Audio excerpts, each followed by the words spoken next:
هعمل لك اكسبشن في الفيديو ده ب 39,000 جنيه بعيدا عن السعر، بس اللي عمله اكسبشن هو مثال على الشوك ماركتنج او التسويق بالصدمه، والهدف هنا هو انه يكسر الباترن او النمط ويجبرك ان انت تتكلم عنه. بس في هنا مشكله كبيره جدا، ان الضجه اللي حصلت دي هي سلاح ذو حدين. بس خلينا نتكلم هنا عن حاجه مهمه جدا، ليه الكامبين دي كانت ذكيه جدا من الناحيه التقنيه. والحقيقه هنا انه قدر يعمل كامبين تفايرل ويوصل لثلاث نتائج. اول حاجه كانت الانتشار الكبير، يعني لو كانوا دفعوا ملايين في حملات اعلانيه مموله ما كانوش قدروا يوصلوا لنص الترافيك اللي وصلوا له على الويب سايت بتاعهم ببلاش. تاني حاجه هنا هي الخروج عن المألوف. كلنا عارفين ان الكحك منتج تقليدي جدا، لكن هم خلوه حاجه استثنائيه. ثالث حاجه هم عملوا زي الصياد بالظبط، وان هم خلوا العلبه اللي ب 39,000 جنيه دي هي الطعم ان انت تروح تتفرج على الويب سايت، واللي هتتفاجئ ان بقيه المنتجات كانت اسعارها في المتناول. بس الحقيقه هنا برغم النجاح في الانتشار البراند وقع في 3 اخطاء مهمين جدا. واول غلطه هنا كانت تشتيت البراند بوزيشننج،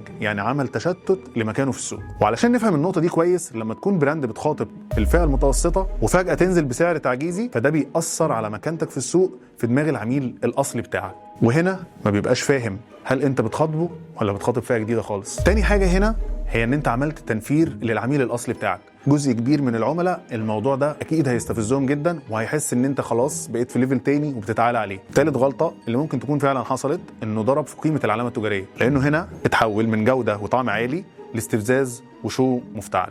لو اتفرجت على الفيديو بتاع الفن مش رساله هتفهم الجزئيه دي جدا واحنا بنتكلم عن الباز ماركتنج. براند اكسبشن هو فعلا اكسبشن لانه قدر يحقق انتشار كبير جدا باقل تكلفه ممكنه، لكن بناء الثقه اهم بكتير جدا من اي ترند لحظي. والسؤال بقى هنا، هل اكسبشن قدر يوصل لحاله الانتشار اللي هو كان محتاجها، ولا فكره السعر اتقلبت عليه؟ شاركوني رايكم في الكومنتات. انا عبد الرحمن عادل بقدم محتوى عن البيزنس والماركتنج. لو حابب تسمع اكتر تابع فيديوهاتي. شكرا جدا ليكم.